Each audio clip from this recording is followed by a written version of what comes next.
एक बार की बात है, एक बहुत बड़ी आर्ट गैलरी ने कॉन्टेस्ट डिक्लेयर किया। उसमें उन्होंने अनाउंस किया कि जो भी पेंटर पीस को डिपिक्ट करने वाली वर्ल्ड की सबसे अच्छी पेंटिंग बनाएगा उसको $10 मिलियन का इनाम मिलेगा। यह बात पूरी दुनिया में फैल गई और पूरी दुनिया से हजारों पेंटर्स ने अपनी अपनी पेंटिंग भेजी उस कॉन्टेस्ट में पार्टिसिपेट करने के लिए। उन हजारों पेंटिंग्स में से जो इस कॉन्टेस्ट के जजेस थे उन्होंने फाइनली 100 पेंटिंग्स को शॉर्टलिस्ट किया और उन 100 पेंटिंग्स की एक एग्जीबिशन लगाई। उस एग्जीबिशन में इन सारे पेंटर्स को तो इनवाइट किया ही किया, साथ ही साथ मीडिया वाले भी बैठे हुए थे और मीडिया वालों के साथ हजारों लोगों की भीड़ भी जमा थी। क्योंकि प्राइज अमाउंट इतना बड़ा था तो सबका इंटरेस्ट था ये जानने में कि कौन जीतेगा, कि वो पेंटिंग कैसी होगी और कौन वो पेंटर होगा जिसको इतना बड़ा अमाउंट मिलेगा। फाइनली वो दिन आ ही गया। वहां पर सारी ही पेंटिंग्स देखने लायक थी और एक से बढ़कर एक थी। उसमें से कुछ पेंटिंग्स थी जहां पर सबसे ज्यादा भीड़ थी। जैसे एक पेंटिंग थी जहां पर एक बिल्कुल साफ पानी की नदी बह रही थी, जिसके पीछे कुछ पहाड़ थे, उसके ऊपर बर्फ जमी हुई थी और पीछे से सनराइज हो रहा था। एक और पेंटिंग थी जहां पर पेंटर ने पीस को डिपिक्ट किया था फुल मून नाइट के थ्रू, यानी कि एक बिल्कुल पीसफुल लेक थी जिसका पानी बिल्कुल स्टिल था, इतना स्टिल कि उसके अंदर आप रिफ्लेक्शन देख सकते थे आसपास में जो भी कुछ था उसका, बिल्कुल एक मिरर की तरह। और बिल्कुल डार्क आसमान में कुछ तारे चमक रहे थे और एक चांद चमक रहा था। उसके अलावा एक पेंटिंग थी जिसमें बिल्कुल सफेद बादल थे, नीला आसमान था और बिल्कुल हरी हरी घास थी। यानी कि सारी ही पेंटिंग्स ऐसी जिसको देख करके ही मन शांत हो जाए। तो कॉन्टेस्ट बहुत ही टफ था क्योंकि सारी पेंटिंग्स एक से बढ़कर एक थी। तो जजेस के लिए शॉर्टलिस्ट करना कि कौन सी पेंटिंग बेस्ट है, that was very very difficult. लेकिन वो मोमेंट आ ही गया जब जजेस ने अपना माइंड मेकअप कर लिया और एक पेंटिंग को इन सारी पेंटिंग्स में से सिलेक्ट कर लिया और उस पेंटिंग को एक बड़े से कर्टेन के पीछे रख दिया। सामने वो सारे पेंटर्स बैठे हुए थे, मीडिया वाले थे और हजारों लोगों की भीड़ थी। सबकी क्यूरियोसिटी बढ़ती चली जा रही थी क्योंकि अमाउंट बहुत बड़ा था। लेकिन जैसे ही वो पर्दा हटा और सामने से सबने उस पेंटिंग को देखा तो सब हैरान रह गए। सब एक दूसरे की शक्ल देखने लगे। किसी को कुछ समझ नहीं आ रहा था कि एक्चुअल में हो क्या रहा है, क्योंकि वो पेंटिंग जो वहां पर दिख रही थी वो दूर दूर तक शांति को डिपिक्ट नहीं कर रही थी। तो सबको लगा कि शायद उस आर्ट गैलरी से कोई गलती हुई है या जजेस से कोई गलती हुई है और किसी गलत पेंटिंग को वहां पे रख दिया है। तो कुछ पेंटर्स एक साथ गए, जाकर के उस आर्ट गैलरी के ओनर से मिले और जाकर के उससे पूछा कि क्या ये कोई गलती है, गलती से कहीं कोई गलत पेंटिंग तो आपने वहां पे नहीं रख दी है। तो आर्ट गैलरी वाला थोड़ा सा मुस्कुराया और बोला, नहीं ये पेंटिंग बिल्कुल ठीक है, जजेस ने इसी पेंटिंग को सिलेक्ट किया है और यही पेंटिंग आज की विनर है। सारे पेंटर्स ये जवाब सुन करके गुस्से से भर गए और सबने मिल करके रिवोल्ट कर दिया। और ये देख करके सारे मीडिया वाले अपनी अपनी जगह से खड़े हुए और भागते हुए गए उस आर्ट गैलरी के ओनर के पास में और अपने अपने माइक्स उनके मुंह के आगे कर दिए। तो अगेन वो आर्ट गैलरी का जो ओनर था वो हल्का सा मुस्कुराया और उसने कहा कि मुझे कुछ बोलने से पहले एक बार इस पेंटिंग को आप लोग ध्यान से देखिए, थोड़ा पास से देखिए, शायद आपको कुछ ऐसा नजर आए जो दूर से नजर नहीं आ रहा है। क्योंकि आप सबने एक चीज तो देख ली कि इस पेंटिंग में आंधी है, तूफान है, चारों तरफ सब कुछ तहस नहस हो रहा है, आसमान में बिजली कड़क रही है, काले बादल हैं, ये सब तो आपने देख लिया। लेकिन एक चीज नहीं देखी कि इस पेंटिंग में एक घर भी है। उस घर में एक छोटी सी खिड़की है जहां पर एक आदमी खड़ा हुआ है। ध्यान से जाकर के देखिए, वो जो आदमी खड़ा हुआ है और बाहर देख रहा है उस घर से, उसके चेहरे पर कोई डर नहीं है बल्कि एक हल्की सी मुस्कान है, एक ठहराव है, एक सुकून है। और यही है शांति का असली मतलब।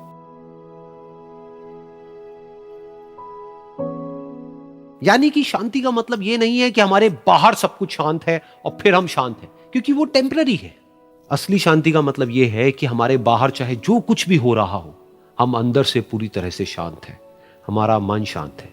क्योंकि जिसका मन शांत नहीं है उसको चाहे आप कितनी भी सुंदर से सुंदर जगह पर ले जाकर के बिठा दो, वो वहां पर भी जाकर के दुखी ही रहेगा।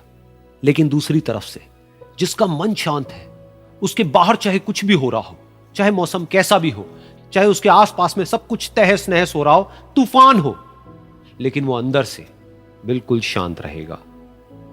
और यही है शांति का असली मतलब।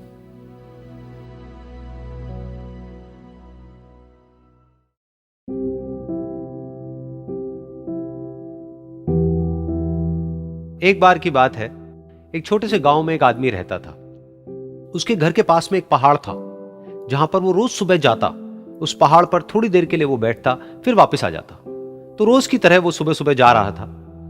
पीछे से उसका छोटा सा बेटा आया, उसने आकर के उसका हाथ पकड़ लिया और कहा कि आज मैं भी आपके साथ चलूंगा। उसने पहले तो उसको थोड़ा सा समझाया और मना किया, कहा कि जो रास्ता है वो बहुत ही छोटा है और चढ़ाई बहुत ज्यादा है, तो तुम मेरे साथ नहीं चल पाओगे। लेकिन फिर जब उस बेटे ने जिद करी तो पिता मान गया। तो दोनों पहाड़ पर चढ़ने लगे। पिता ने बेटे का हाथ कस के पकड़ा हुआ था। लेफ्ट साइड में पहाड़ थे, राइट साइड में खाई थी और रास्ता बहुत ही छोटा था। और वो पहाड़ की चोटी तक पहुंचने ही वाले थे, तभी रास्ते में एक बड़ा सा पत्थर आया। क्योंकि पिता उस रास्ते पर रोज आता था तो उसको पता था कि वहां पे पत्थर है, तो वो साइड से निकल गया। लेकिन जो बेटा था उसका ध्यान कहीं और था, तो उसका घुटना जा करके उस बड़े से पत्थर पर टकरा गया। तो फिर उस बच्चे के मुंह से एक चीख निकली, और जैसे ही वो चीखा उसकी आवाज उन पहाड़ों में गूंजने लगी। इससे पहले उस बच्चे ने कभी भी अपनी आवाज की गूंज नहीं सुनी थी, तो उसे समझ नहीं आया कि क्या हो रहा है। वो अंदर से थोड़ा सा घबरा गया। उसे लगा कि शायद कहीं कोई है जो छुप करके उसको देख रहा है और उसका मजाक उड़ा रहा है। फिर उस बच्चे ने बोला, कौन हो तुम? कौन हो तुम? तो जब उस बच्चे ने इस गूंज को सुना, उसे गुस्सा आ गया। उसे लगा कि कौन है ये जो मेरा मजाक उड़ाए चले जा रहा है। फिर उसने गुस्से से कहा, मैं तुम्हें छोड़ूंगा नहीं। और फिर जैसे ही उसने इस गूंज को सुना, वो घबरा गया। उसके पिता समझ गए थे कि क्या हो रहा है। उसने अपने पिता का हाथ कस के पकड़ लिया और उनसे पूछा, कौन है ये जो मुझे इतना तंग कर रहा है? कौन है ये जो मुझे इतना डरा रहा है? तो उसके पिता थोड़ा सा मुस्कुराए और उन्होंने खाई की तरफ देखा और जोर से बोला, मैं तुमसे बहुत प्यार करता हूं। ये सुनकर वो बच्चा हैरान हो गया। उसे समझ नहीं आया कि हो क्या रहा है, कि वही इंसान जो उसका मजाक उड़ा रहा है और उसको तंग कर रहा है, वो उसके पिता को बोल रहा है कि मैं तुमसे बहुत प्यार करता हूं। तो उसके पिता ने अपने बेटे को देखा और वो समझ गए कि उसके मन में क्या चल रहा है। और फिर दोबारा उन्होंने बोला, तुम बहुत अच्छे हो। और ये सुनकर उनका बेटा भी थोड़ा सा मुस्कुराया और पूछा अपने पिता से कि ये क्या हो रहा है। और फिर उसके पिता ने अपने बेटे को समझाया, ये जो आवाज तुम सुन रहे हो ना, ये किसी और की नहीं है, ये तुम्हारी ही आवाज है जो कि पहाड़ों में गूंज रही है और तुम्हें अपनी ही आवाज सुनाई दे रही है। जैसा तुम बोलते हो ठीक वैसा ही तुम्हें सुनाई देता है। अगर तुम गुस्से से कुछ कहोगे तो पलट करके जो आवाज आएगी उसमें भी गुस्सा होगा, लेकिन अगर तुम कुछ अच्छा कहोगे तो वो आवाज भी अच्छी होगी। बिल्कुल इसी तरह से हमारी जिंदगी में भी होता है। जैसा तुम अपने मन में इस जिंदगी के बारे में सोचते हो, ये जिंदगी तुम्हारे लिए बिल्कुल वैसी ही हो जाती है। अगर तुम मन ही मन अपने आप को ये बोलते रहोगे कि मेरी जिंदगी तो बहुत ही बुरी है, तो तुम्हारी जिंदगी सच में बुरी हो जाएगी। और अगर तुम अपनी जिंदगी से प्यार करोगे तो तुम्हारी जिंदगी भी तुमसे प्यार करेगी। ये बात उस बच्चे के दिमाग में घर कर गई और फिर वो दोनों उस पहाड़ की चोटी पर गए। लेकिन बच्चे के दिमाग में यही बात घूम रही थी। और फिर वो बच्चा खिलखिला के हंसा और उसने अपने दोनों हाथ खोले और अपनी पूरी ताकत से बोला, मैं तुमसे बहुत प्यार करता हूं।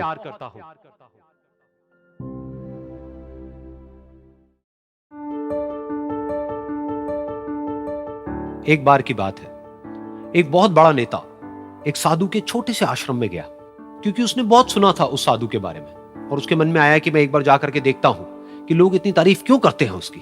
तो जब वो उस आश्रम में गया तो वहां पर एक छोटा सा कमरा था जहां पर एक कालीन बिछा हुआ था।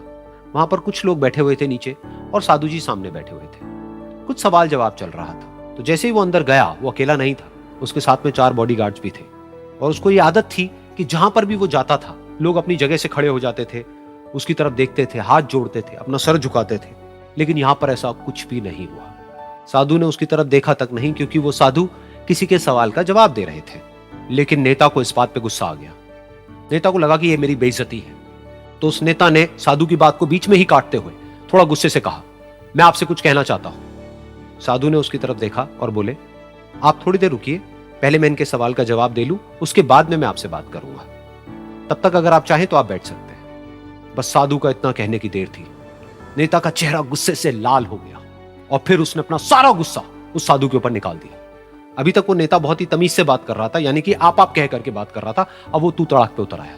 नेता ने उस साधु को कहा, तुझे पता भी है मैं कौन हूं और तू किससे बात कर रहा है? साधु ने उसकी तरफ देखा और कहा, मुझे इससे कोई फर्क नहीं पड़ता कि आप कौन हैं, लेकिन आप जो कोई भी हैं, अगर आप चाहते हैं कि मैं आपके सवाल का जवाब दूं या आपसे बात करूं तो आपको कुछ देर रुकना होगा। और साधु के ये कहते ही नेता गुस्से से पागल हो गया और वहीं सबके सामने चीखने चिल्लाने लग गया, अब मैं तुझे तेरी असली औकात दिखाऊंगा। तूने मुझसे पंगा लेकर के ठीक नहीं किया है। तुझे पता भी है मैं तेरे बारे में क्या सोचता हूं। साधु ने फिर से उसकी तरफ देखा और बड़े ही प्रेम से कहा कि मुझे इससे कोई फर्क नहीं पड़ता है कि आप मेरे बारे में क्या सोचते हैं। आप जो चाहे वो मेरे बारे में सोच सकते हैं। फिर उस नेता ने बोला कि तू चाहे सुनना चाहता है या नहीं, लेकिन मैं तुझे बताऊंगा यही सबके सामने कि मैं तेरे बारे में क्या सोचता हूं। तू एक बहुत ही घटिया इंसान है। तू कोई साधु नहीं है, तू एक ढोंगी है, पाखंडी है, और यहां पर जितने भी लोग बैठे हैं उन सबको बेवकूफ बना रहा है। तेरा बस एक ही मकसद है कि इन लोगों की जेब में जितना भी पैसा है वो सब तेरे पास में आ जाए। तू अपने फायदे के लिए इन लोगों का इस्तेमाल कर रहा है, और अब मैं तुझे नहीं छोड़ने वाला, तेरा पर्दाफाश करके रहूंगा पूरी दुनिया के सामने। लेकिन उसके इतना बोलने के बाद भी उस साधु के चेहरे पर हल्की सी मुस्कान बनी ही रही। ये देखकर वो और तिल मिला गया और उसने कहा, अब बहुत हुआ, अब मैं यहां एक मिनट भी नहीं रुकने वाला, लेकिन अभी भी तेरे पास में मौका है। अगर मुझसे माफी मांगनी है या मुझसे कुछ कहना है तो कह सकता है।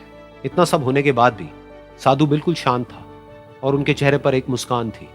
उन्होंने अपनी आंखें बंद कर ली। फिर साधु ने अपनी आंखें खोली, हाथ जोड़े और कहा कि मुझे आपसे कोई गिला शिकवा नहीं है, मेरे मन में आपके लिए कोई भी गलत ख्याल नहीं है। जो भी आपने मेरे बारे में कहा वो आपकी अपनी सोच थी, तो मुझे आप में कोई भी बुराई नजर नहीं आती है। मुझे आप एक बहुत ही भले इंसान लगते हैं। और साधु के इतना कहते ही नेताजी का दिमाग 7वें आसमान पर पहुंच गया। उनके चेहरे पर एक अजीब सी खुशी थी, क्योंकि उस साधु ने वो ही कहा जो बाकी सब लोग उस नेता को कहते हैं। और वो खुशी खुशी उस आश्रम से अपने घर की तरफ चला गया और जा करके अपने पिताजी के साथ में बैठ गया। उसके पिताजी की आंखें बंद थी और वो ध्यान में थे। पूरी जिंदगी उन्होंने सिर्फ लोगों की सेवा करी और बदले में कुछ भी एक्सपेक्ट नहीं किया। तो थोड़ी देर बाद जब उन्होंने अपनी आंखें खोली और देखा अपने बेटे को अपने साथ बैठे हुए, तो उनके बेटे के चेहरे पर आज एक अजीब सी खुशी थी जो आज से पहले उन्होंने कभी नहीं देखी थी। फिर उसने एक एक करके सब कुछ बताया कि आज क्या हुआ, किस तरह से वो आश्रम गया, वहां पर क्या हुआ, उसने क्या कहा, उन्होंने क्या कहा। तो जब इसके पिताजी ने पूरी बात सुनी तो थोड़ा सा मुस्कुराए और अपने बेटे को देख करके बोले कि उन्होंने तुम्हारी तारीफ नहीं करी है, क्योंकि उन्होंने वो नहीं कहा कि जो तुम हो, उन्होंने वो कहा कि जो वो खुद है। और तुमने जो भी कुछ उनको कहा वो नहीं कहा कि जो वो है, बल्कि तुमने वो कहा जो तुम खुद हो। यही बात वेदों में भी कही गई है, यथा दृष्टि तथा सृष्टि। ये दुनिया तुम्हें वैसी नहीं दिखती है जैसी कि ये दुनिया है। ये दुनिया तुम्हें वैसी दिखती है जैसे तुम खुद हो। जिसकी नजर जैसी है उसके लिए ये दुनिया वैसी ही है। तो अगर तुम अपनी दुनिया को बदलना चाहते हो तो उसका सिर्फ एक तरीका है, अपनी नजर को बदलो।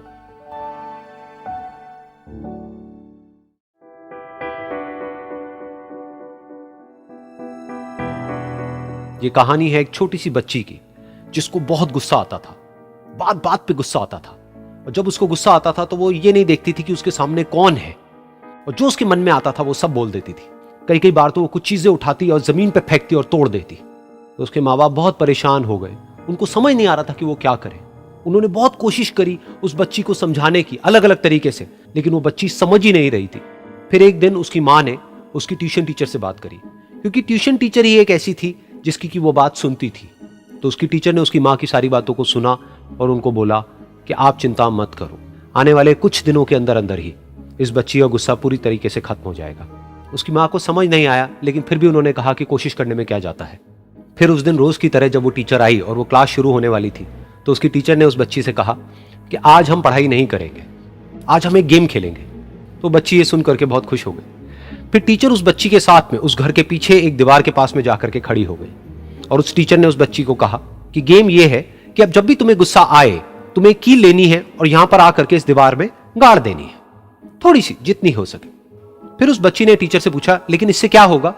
तो टीचर ने कहा कि जब ये गेम खत्म हो जाएगी तो तुम्हें एंड में एक प्राइज मिलेगा।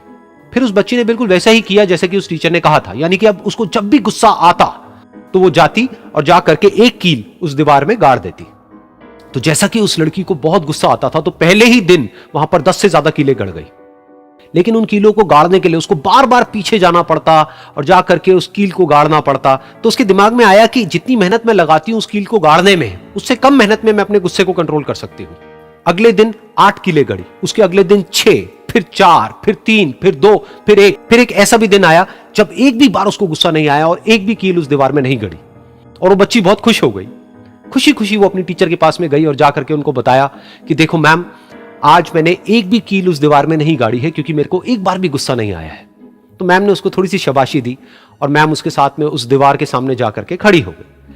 अब मैम ने उस बच्ची को कहा कि गेम अभी खत्म नहीं हुई है, अब तुम्हें क्या करना है कि जिस भी दिन तुमको बिल्कुल भी गुस्सा नहीं आता है, उस दिन के एंड में तुम एक कील को इस दीवार से निकाल दोगी। तो बच्ची ने वैसा ही किया, लेकिन क्योंकि कीलें बहुत ज्यादा थी तो 1 महीने से भी ज्यादा टाइम लग गया उन सारी कीलों को बाहर निकलने में। लेकिन एक दिन ऐसा भी आया जब सारी कीलें उस दीवार से बाहर निकल गई।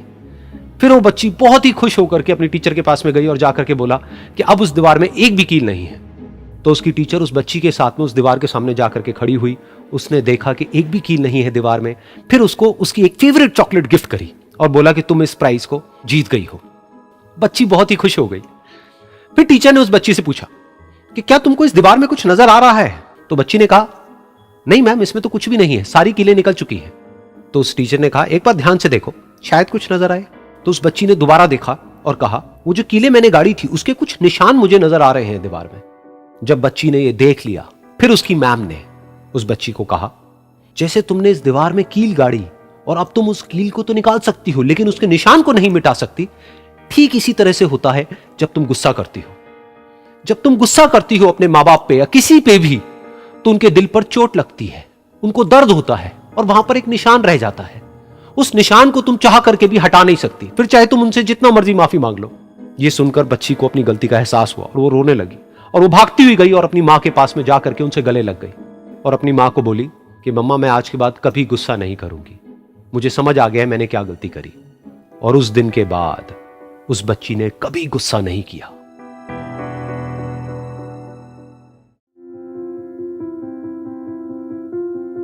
एक बार एक लड़की ने एक एंट्रेंस एग्जामिनेशन को क्रैक करने की बहुत कोशिश करी, बहुत मेहनत करी, लेकिन उसके बाद भी वो उसको क्रैक नहीं कर पाई, जिसकी वजह से वो अंदर से पूरी तरह से टूट गई, बहुत परेशान रहने लग गई, दुखी रहने लग गई।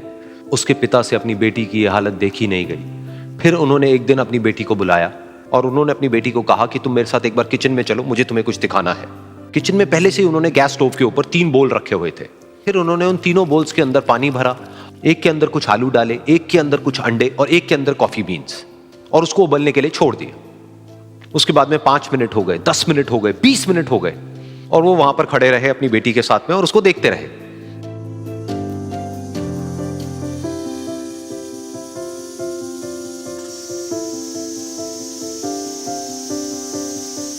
तो बेटी अंदर से थोड़ी सी इरिटेट होने लग गई, कहती है क्या कर रहे हो आप? तो उसके पिता ने कहा कि सिर्फ 1 मिनट और रुको, तुमको सब समझ आ जाएगा। फिर उसके बाद में एक एक करके उन्होंने गैस स्टोव को बंद किया और जो पहला बोल था उसमें से आलू निकाले और निकाल करके एक प्लेट पे रख दिए। दूसरे बोल में से उन्होंने वो अंडे निकाले और निकाल करके एक और प्लेट में रख दिए और तीसरे बोल में से जो कॉफी थी उसको छान करके एक कप के अंदर भर दिया और वो वहीं सामने स्लैब पे रख दिया और अपनी बेटी से पूछा कि तुम्हें क्या दिख रहा है? तो उनकी बेटी को थोड़ा सा गुस्सा आ गया। उसने कहा कि इसमें देखना क्या है, एक में आलू है, एक में अंडे हैं और एक में कॉफी है। तो उसके पिता ने कहा कि एक बार इनको छू करके देखो, शायद तुम्हें कुछ समझ आए। तो उसने सबसे पहले आलूओं को छुआ, तो जब उसको छुआ और थोड़ा सा दबाया तो वो बिल्कुल सॉफ्ट हो चुके थे। तो उसके बाद में उसके पिता ने उन अंडों को तोड़ा तो वो हार्ड थे।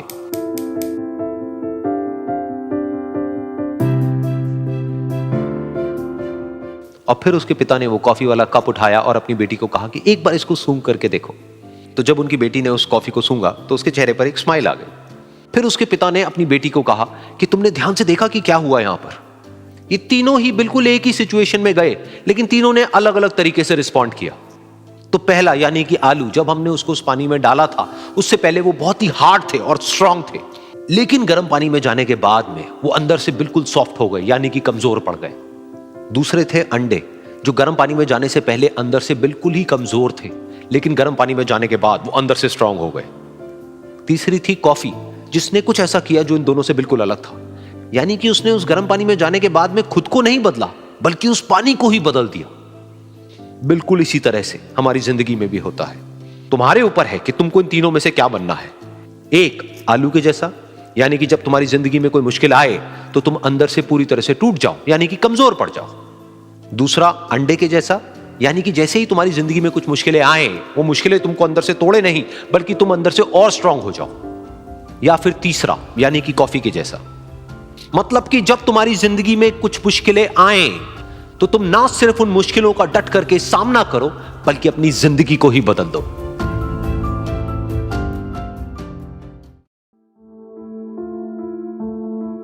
ये कहानी है 2 दोस्तों की जो कि एक छोटे से गांव में रहते थे। एक बार वो दोनों किसी काम से शहर गए और वापस अपने गांव लौट रहे थे। उनके गांव तक पहुंचने के लिए उनको एक घने जंगल से होकर के गुजरना था और जब वो उस जंगल से गुजर रहे थे तो एक दोस्त को प्यास लगी और वो पानी ढूंढने के लिए रास्ता भटक गए। थोड़ी ही देर बाद शाम हो गई और रात होने ही वाली थी।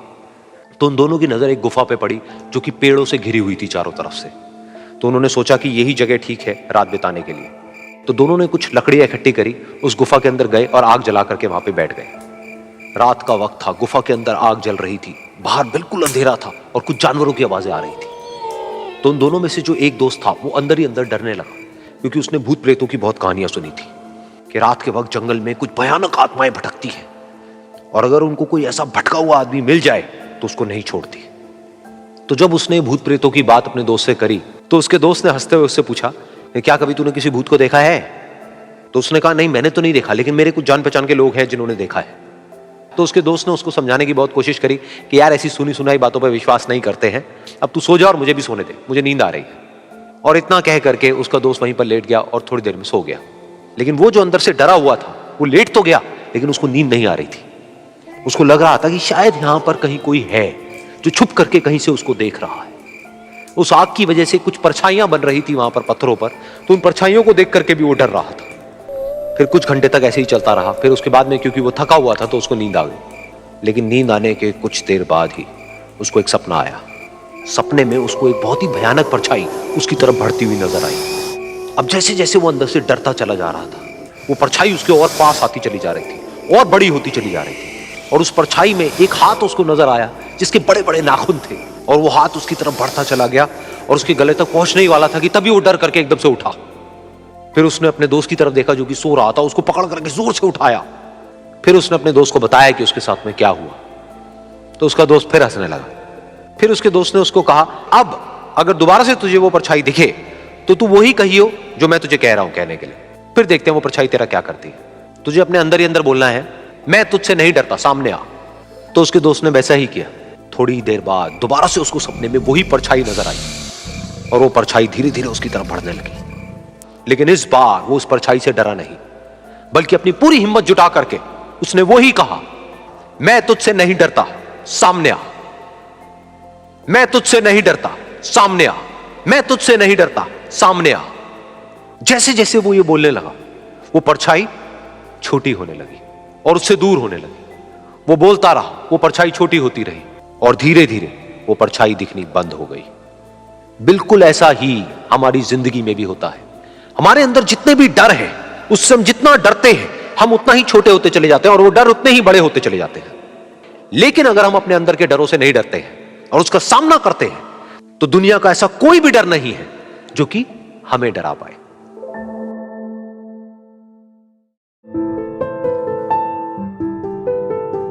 एक बार की बात है, कुछ साइंटिस्ट ने मिलकर के एक बहुत ही इंटरेस्टिंग एक्सपेरिमेंट किया। उन्होंने क्या किया कि एक बहुत बड़ा सा पिंजरा लिया, उसके अंदर 5 बंदरों को रख दिया और वहां पर एक सीढ़ी लगा दी। उस सीढ़ी के टॉप पर कुछ केले रख दी। फिर उन साइंटिस्ट ने क्या किया कि जैसे ही कोई भी बंदर उस सीढ़ी पर चढ़ता केलों तक पहुंचने के लिए, तो ऊपर से ठंडे पानी की बारिश करने लग जाता। तो जैसे ही वो ठंडा पानी गिरता उस बंदर के ऊपर जो कि सीढ़ी पर चढ़ रहा था, वो फटाफट से नीचे आता तो पानी बंद हो जाता। फिर दोबारा से कोई और बंदर उस सीढ़ी पर चढ़ता उन केलों तक पहुंचने के लिए, दोबारा से यही होता। दोबारा से ऊपर से ठंडे पानी की बारिश होती, वो बंदर जैसे ही नीचे आता दोबारा से बारिश बंद हो जाती। तो बंदरों ने इसका मतलब यह निकाला कि जैसे ही कोई भी सीढ़ी पर चढ़ता है तो ऊपर से ठंडा पानी गिरता है। फिर उसके बाद में जैसे ही कोई भी बंदर उस सीढ़ी पर चढ़ने की कोशिश भी करता तो बाकी के बंदर सब इकट्ठे होकर के उसको पकड़ते, उसको मारते, उसको पीटते और उसको नीचे गिरा देते। फिर दोबारा कोई कोशिश करता, दोबारा उसके साथ भी ऐसा ही होता। फिर उन साइंटिस्ट ने क्या किया कि उन 5 बंदरों में से एक बंदर को उस पिंजरे में से निकाला और उसकी जगह एक नए बंदर को उस पिंजरे के अंदर डाल दिया। अब उस बंदर को नहीं पता था कि यहां पर क्या खेल चल रहा है। उसको जैसे ही सीढ़ी के ऊपर वो केले नजर आए, वो फटाफट से उस सीढ़ी के ऊपर चढ़ने लगा। अब की बार साइंटिस्ट ने कोई बारिश नहीं करी, लेकिन फिर भी जो बाकी के बंदर थे उन्होंने इसको पकड़ा, सीढ़ी से नीचे उतारा और मारने पीटने लग गए। इस बंदर को समझ नहीं आया कि मेरे को क्यों मारा जा रहा है, तो उसने दोबारा कोशिश करी। जैसे ही उसने दोबारा कोशिश करी, दोबारा से उन 4 बंदरों ने वही किया। तो अब इस नए बंदर के दिमाग में क्या बैठ गया कि सीढ़ी पर चढ़ना मना है, अगर सीढ़ी पर चढ़ते हैं तो मार पड़ती है। उस सीढ़ी पर चढ़ना क्यों मना है और क्यों मार पड़ती है वो उसको नहीं पता था, बट उसके दिमाग में ये बैठ गया कि इस सीढ़ी पर नहीं चढ़ना है, ना किसी को चढ़ने देना है। फिर दोबारा से उन साइंटिस्ट ने क्या किया कि जो पुराने 4 बंदर थे उसमें से एक बंदर को निकाला और एक नए बंदर को उसी जगह पर डाल दिया। अब इस नए बंदर ने भी वही किया जो इससे पहले वाले ने किया था, यानी कि वो भागता हुआ गया, उस सीढ़ी के ऊपर चढ़ने की कोशिश करी, उन केलों तक पहुंचने की कोशिश करी, बाकी 4 इकट्ठे हो गए और उन्होंने उसको मारा पीटा, सीढ़ी से नीचे गिरा दिया। उसको कुछ समझ नहीं आया, उसने दोबारा कोशिश करी, दोबारा उसके साथ यही हुआ। और अब इस बंदर के दिमाग में भी यही बैठ गया कि सीढ़ी पर चढ़ना मना है और सीढ़ी पर चढ़ने से मार पड़ती है। फिर साइंटिस्ट ने एक एक करके जो पुराने 3 बंदर बचे हुए थे उसमें से भी एक एक करके उन बंदरों को निकाला और उनकी जगह पर 3 नए बंदर आ गए। अब ये 5 बंदर नए थे और किसी को भी ये नहीं पता था कि उस सीढ़ी पर चढ़ना मना क्यों है, लेकिन उन सबके दिमाग में बैठा हुआ था कि सीढ़ी पर चढ़ने से मार पड़ती है। तो कोई भी कोशिश नहीं कर रहा था, जबकि अब कोई ठंडे पानी की बारिश भी नहीं हो रही थी। वो चाहते तो आराम से उस सीढ़ी पर चढ़ते, केले तोड़ते और आपस में बांट करके खा लेते। बिल्कुल ऐसा ही हम लोगों के साथ भी होता है, यानी कि इंसानों के साथ भी होता है। हजारों साल पहले कोई प्रथा बनी होती है, कोई रीति रिवाज होता है जिसके पीछे कोई ना कोई वजह होती है, लेकिन वो वजह खत्म होने के बाद भी वो प्रथा चलती रहती है, वो रीति रिवाज चलते ही रहते हैं। किसी में इतनी हिम्मत नहीं होती है ये पूछने की कि हम क्या कर रहे हैं, क्यों कर रहे हैं। बस सबको ये पता होता है कि ऐसा ही होता है। तो वो एक्सपेरिमेंट जिसके बारे में अभी मैंने आप लोगों को बताया, यानी कि वो बंदरों का एक्सपेरिमेंट, उसमें तो बेचारे बंदर हैं, जानवर हैं, उनको नहीं पता है कि क्वेश्चन कैसे पूछते हैं। लेकिन अगर हम इंसान होने के बावजूद भी क्वेश्चन ना करें तो हमारे में और जानवरों में क्या फर्क है, सोचिए।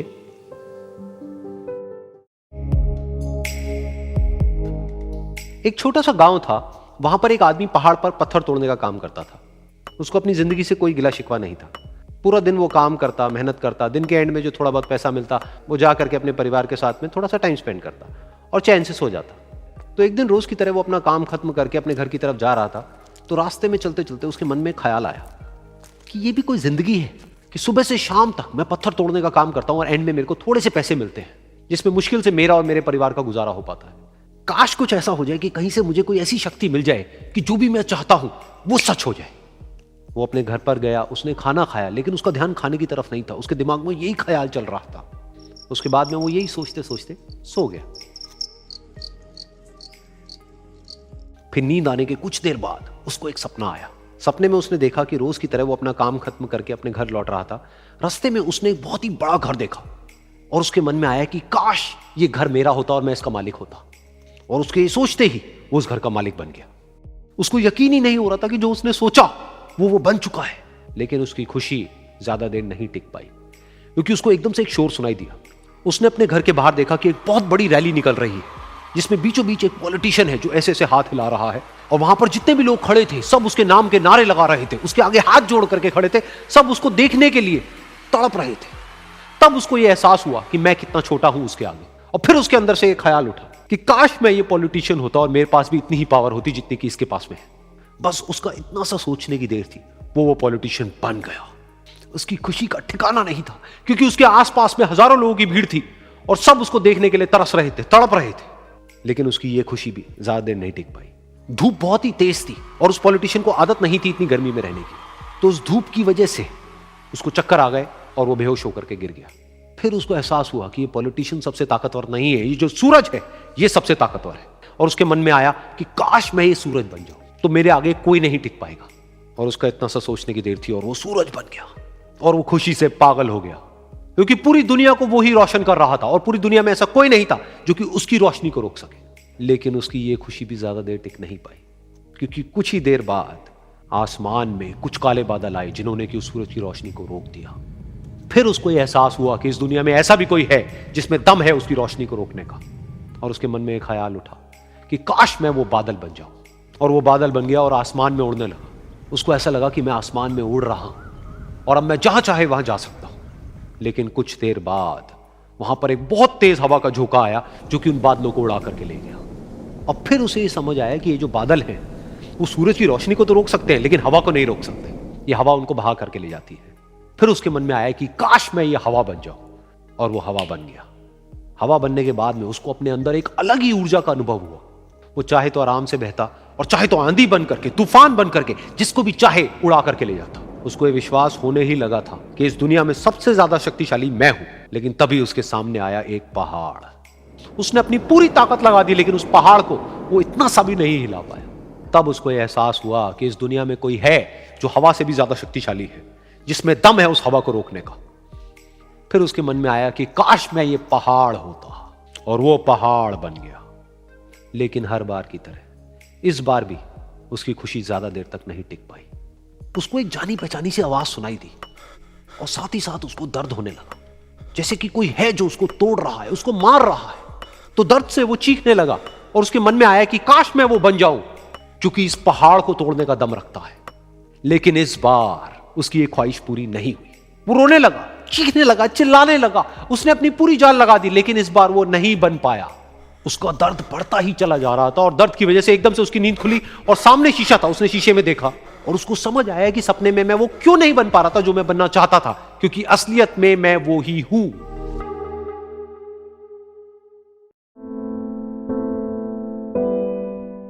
ये कहानी है दो दोस्तों की, और उनकी दोस्ती की शुरुआत हुई थी अभी कुछ दिन पहले हॉस्पिटल के कमरे से, जहां पर वो दोनों एडमिट थे। तो दोनों में से जो एक था, उसको अभी कुछ दिन पहले एक पैरालिसिस का अटैक आया था, जिसकी वजह से गर्दन के नीचे की उसकी पूरी बॉडी पैरालाइज हो गई थी और वो अपनी एक उंगली तक नहीं हिला सकता था। और पूरे दिन जो भी नर्स उसके पास में आती, वो उसको एक ही बात कहता कि मुझे कोई ऐसा इंजेक्शन दे दो जिससे कि मैं मर जाऊं, अब मैं और जीना नहीं चाहता, ऐसी जिंदगी का मैं क्या करूंगा। तो उसका जो दोस्त था उस कमरे में, क्योंकि वो चल फिर सकता था, तो रोज सुबह और रोज शाम को उस कमरे में एक खिड़की थी, उसके पास में जाकर के खड़ा हो जाता और अपने दोस्त को बताता कि उस खिड़की के बाहर क्या चल रहा है। बिल्कुल नीला आसमान है, सफेद बादल है, हल्की हल्की हवा चल रही है और कुछ पंछी उड़ रहे हैं। एक बहुत ही सुंदर बीच है जहां पर कुछ बच्चे मिट्टी के घरौंदे बना रहे हैं। कुछ लोग हैं जो वहां पर बैठे हुए बस समुद्र की लहरों को देख रहे हैं। कुछ लोग जॉगिंग कर रहे हैं, कोई एक्सरसाइज कर रहा है, कोई पतंग उड़ा रहा है। वहां पर एक आइसक्रीम की स्टॉल है जहां पर कुछ लोग आकर के आइसक्रीम खा रहे हैं। और सनसेट के टाइम पे जो पानी है वो पूरा गोल्डन हो जाता है और चमकने लगता है। तो शुरू में तो जब उसने वो सब बताना शुरू किया तो उसके दोस्त के ऊपर ज्यादा असर नहीं हुआ, लेकिन धीरे धीरे उसके अंदर जीने की चाह जागने लगी। अब वो सुबह का इंतजार करने लगा कि जल्दी से सुबह हो और मेरा दोस्त मुझे बताए कि आज यहां पर क्या हो रहा है। कुछ दिन तक ऐसे ही चलता रहा। फिर एक दिन जब वो सुबह उठा तो उसने देखा कि सामने वाला बेड खाली है। फिर उसने नर्स को बुलाया और उससे पूछा कि क्या वो डिस्चार्ज हो गया है। तो नर्स ने कहा कि आपको तो उन्होंने बताया होगा, उनके पास कुछ ही दिन बाकी थे और कल रात को ही उनकी डेथ हो गई है। ये सुन करके उसके अंदर की उम्मीद पूरी तरह से टूट गई, क्योंकि सिर्फ उसका दोस्त ही था जिसने उसको बाहर की दुनिया से जोड़ा हुआ था, जिसकी वजह से वो जान पाता था कि बाहर क्या हो रहा है और ये दुनिया कितनी खूबसूरत है।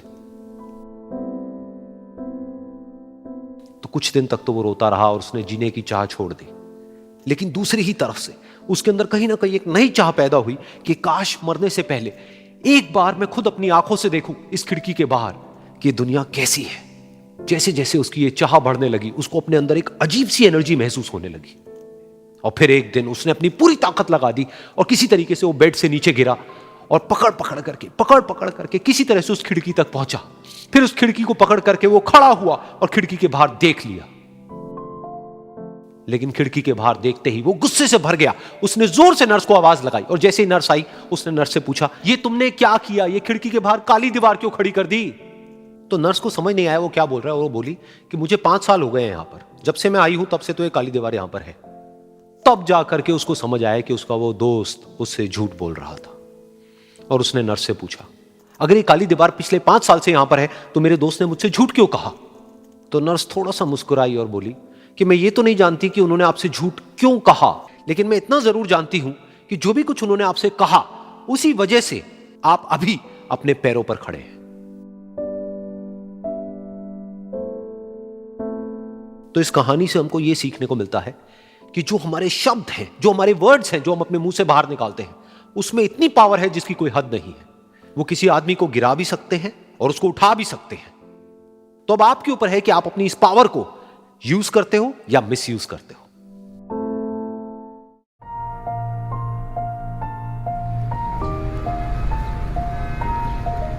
एक बार एक छोटी सी बच्ची हाथ में मिट्टी की गुल्लक लेकर के भागती हुई एक दवाइयों की दुकान पर गई। वो काफी देर तक वहां पर खड़ी रही, लेकिन दुकानदार का ध्यान उसकी तरफ नहीं गया क्योंकि और भी बहुत सारे लोग खड़े हुए थे। उसने दुकानदार को कई बार बुलाया, लेकिन वहां पर भीड़ इतनी थी कि दुकानदार का ध्यान उसकी तरफ गया ही नहीं। और फिर उस बच्ची को थोड़ा सा गुस्सा आया तो उसने अपनी मिट्टी की गुल्लक लेकर के वहीं काउंटर पर जोर से रख दी, जिसके बाद में जो दुकानदार था और जितने भी लोग खड़े थे वो सब उस बच्ची की तरफ देखने लग गए। और फिर उस दुकानदार ने उस बच्ची से पूछा, बेटे आपको क्या चाहिए। तो वो बड़े ही भोलेपन से बोली कि मुझे एक चमत्कार चाहिए। ये सुनकर के दुकानदार को कुछ समझ नहीं आया, ना ही वहां पर जो लोग थे उनको कुछ समझ में आया और सब उसकी तरफ देखने लग गए। फिर दुकानदार ने बोला, बेटे चमत्कार तो यहाँ पर नहीं मिलता है। तो बच्ची को लगा कि वो उससे झूठ बोल रहा है। तो बच्ची ने कहा कि मेरी गुल्लक में बहुत पैसे हैं, आप बताओ आपको कितने पैसे चाहिए, लेकिन मैं आज यहां से चमत्कार लेकर के ही जाऊंगी। तो वहीं काउंटर पे एक और आदमी खड़ा था, उसने उस बच्ची से पूछा कि बेटे क्यों चाहिए तुमको चमत्कार। तब उस बच्ची ने अपनी कहानी बताई कि अभी कुछ दिन पहले मेरे भाई के सर में बहुत तेज दर्द हुआ तो मेरे पापा मम्मी उसको हॉस्पिटल ले गए। उसके बाद कई दिन तक मेरा भाई घर नहीं आया। तो मैंने कई बार अपने पापा से पूछा, लेकिन उन्होंने मुझे कुछ नहीं बताया। उन्होंने बार बार यही कहा कि वो आ जाएगा, वो कल आ जाएगा, वो कल आ जाएगा, लेकिन वो आ ही नहीं रहा था। तो मैंने देखा कि मम्मी रो रही है। अब पापा मम्मी को कह रहे थे कि उसकी दवाइयों के लिए और उसके इलाज के लिए जितने पैसे चाहिए उतने मेरे पास में नहीं है। अब उसको कोई चमत्कार ही बचा सकता है। तब मुझे लगा कि अगर मेरे पापा के पास में इतने पैसे नहीं भी हैं तो क्या हुआ, मेरे पास में तो है। तो मैंने जितने भी पैसे जोड़ रखे हैं वो सारे लेकर के मैं इस दवाई की दुकान पर आई। फिर उस आदमी ने उस बच्ची से पूछा, कितने पैसे हैं तुम्हारे पास में? ये सुनते ही उस बच्ची ने अपनी गुल्लक उठाई, जमीन पर फेंकी और तोड़ दी और पैसे गिनने लग गई। बाकी सब लोग खड़े होकर के उसको देख रहे थे। थोड़ी देर बाद उसने सारे पैसे अपने हाथ में इकट्ठे किए और बोली, मेरे पास में पूरे 19 रुपए हैं। वो जो आदमी वहां पर खड़ा था वो थोड़ा सा मुस्कुराया और बोला कि अरे तुम्हारे पास में तो पूरे पैसे हैं, इतने का ही तो आता है चमत्कार। ये सुनकर के वो बच्ची बहुत खुश हो गई और बोली कि चलो मैं आपको अपने पापा से मिलवाती हूं। बाद में पता लगा कि वो आदमी कोई आम आदमी नहीं था, बल्कि एक बहुत बड़ा न्यूरोसर्जन था और उसने सिर्फ 19 रुपए में उसके भाई की सर्जरी करी और कुछ ही दिन बाद वो ठीक होकर के घर वापस आ गया। फिर कुछ दिन बाद वो बच्ची, उसका भाई, उसके पापा, उसकी मम्मी चारों एक साथ बैठे हुए थे और बात कर रहे थे। तो उसकी मम्मी ने उसके पापा से पूछा कि अब तो बता दो ये चमत्कार आपने किया कैसे? तो उन्होंने अपनी बेटी की तरफ देखा और बोले, ये चमत्कार मैंने नहीं, इसने किया है।